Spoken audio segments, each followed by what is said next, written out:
बिस्मिल्लाहिर्रहमानिर्रहीम। अस्सलाम वालेकुम। मैं हूं डॉक्टर मुज़म्मिल अय्यूब। आज हम बात करेंगे स्केबीज़ के बारे में, जिसे मुतअद्दी ख़ारिश भी कहते हैं। ये एक छोटे जूनुमा कीड़े की वजह से होती है और एक फ़र्द से दूसरे फ़र्द में बहुत तेज़ी से फैलती है। बच्चों के अलावा हर उम्र के फ़र्द को मुतासिर कर सकती है। स्केबीज़ कैसे फैलती है?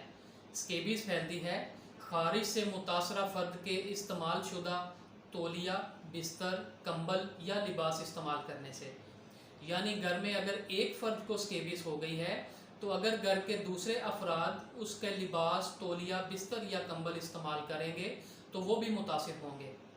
इसी तरह हमारे जो तलबा व तालिबात मदारस में रहते हैं या हॉस्टल्स में रहते हैं, वहाँ भी इसी तरीके से फैलती है। इसके अलावा हस्पतालों या डे केयर सेंटर्स में भी फैलती है। बात करते हैं स्केबीज़ की अलामात के बारे में। इस कंडीशन में मरीज़ को सारा दिन तमाम बदन पर खुजली होती है और रात के वक्त ये खुजली शिद्दत इख्तियार कर जाती है। इस खुजली के अलावा तमाम बदन पर मुख्तलिफ़ किस्म के दाने भी नमूदार हो सकते हैं, जो कि बगलों, उंगलियों के दरमियान, नाफ वाली जगह और मखसूस अज़ा पर ज़्यादा होते हैं। छोटे बच्चों में ये बीमारी हाथों और पाँव को ज़्यादा मुतासिर करती है, जबकि बड़े बच्चों को मखसूस अज़ा पर। अगर इस कंडीशन का बर वक्त इलाज ना किया जाए तो ये पेचीदगी इख्तियार कर जाती है, जिससे क्या होता है कि ख़ारिश वाली जगहों पर बैक्टीरियल इन्फेक्शन हो जाती है और वहाँ पीपदार दाने और ज़ख़म बन जाते हैं। इसके अलावा ये बीमारी अगर बर वक्त ट्रीट ना की जाए तो घर के दूसरे अफराद को भी मुंतकिल हो जाती है। अब बात करते हैं स्केबीज़ के इलाज के बारे में। जहाँ तक इसके इलाज का ताल्लुक़ है तो ये हर मरीज़ में मुख्तलिफ होता है, जिसका फ़ैसला डॉक्टर से मुआयने के दौरान ही किया जा सकता है।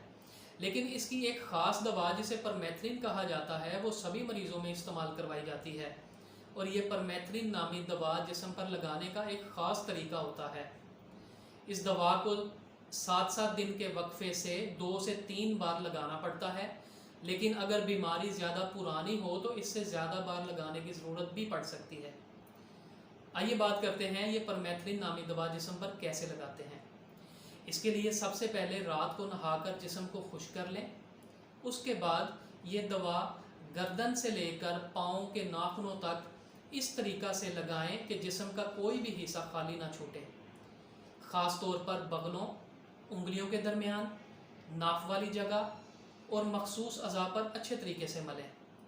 ये दवा जिस्म पर 10 से 12 घंटे लगी रहनी चाहिए। फिर सुबह उठकर नहा लें और नए कपड़े पहन लें। मुकम्मल इलाज के लिए घर के तमाम अफराद बैक वक्त इस दवा का इस्तेमाल करें। नहाने के बाद अपने पुराने कपड़े और बिस्तर को अच्छे तरीके से धो लें।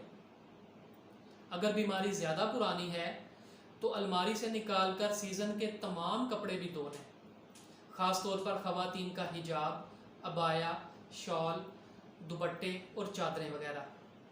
इसके अलावा जो अशिया धुल ना सकती हों, जैसा कि कंघी, ब्रश और जूते वगैरह, उन्हें 2 से 3 दिन के लिए एक प्लास्टिक के बैग में डालकर रख देना चाहिए।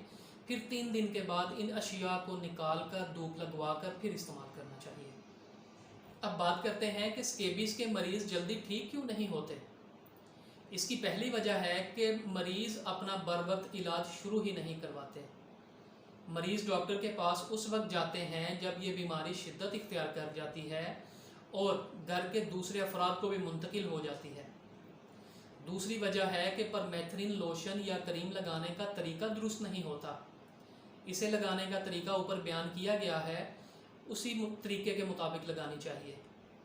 तीसरी वजह है कि मरीज़ के अलावा घर के दूसरे अफराद ये दवा इस्तेमाल ही नहीं करते, जबकि इस बीमारी से छुटकारा पाने का असूल यही है कि घर के दूसरे सेहतमंद अफराद जिन्हें बीमारी नहीं है वो भी एक दफ़ा ये लोशन ज़रूर लगाएं। चौथी वजह है कि मरीज़ अपना बिस्तर, तौलिया और इस्तेमाल की दूसरी चीज़ें अच्छे तरीके से वॉश ही नहीं करवाते। अब बात करते हैं स्केबीज़ से बचाव की एहतियाती तदाबीर के बारे में। नंबर 1, घर के तमाम अफराद बैक वक्त परमेथ्रिन नामी लोशन का इस्तेमाल करें ताकि इस बीमारी से छुटकारा पाया जा सके। नंबर 2, मुतासरा मरीज़ के मेल जोल से इज्तनाब करें। नंबर 3, घर के तमाम अफराद एक दूसरे का तौलिया, बिस्तर और कंबल इस्तेमाल करने से इज्तनाब करें। نمبر 4، ہاسٹلز اور مدارس میں رہنے والے طلباء و طالبات بھی اسی احتیاط کو برتیں۔ نمبر 5، اگر خدا نخواستہ ہسپتال میں قیام کرنا پڑ جائے تو اپنی ذاتی بیڈ شیٹ، کمبل اور سرہانے کا غلاف استعمال کریں۔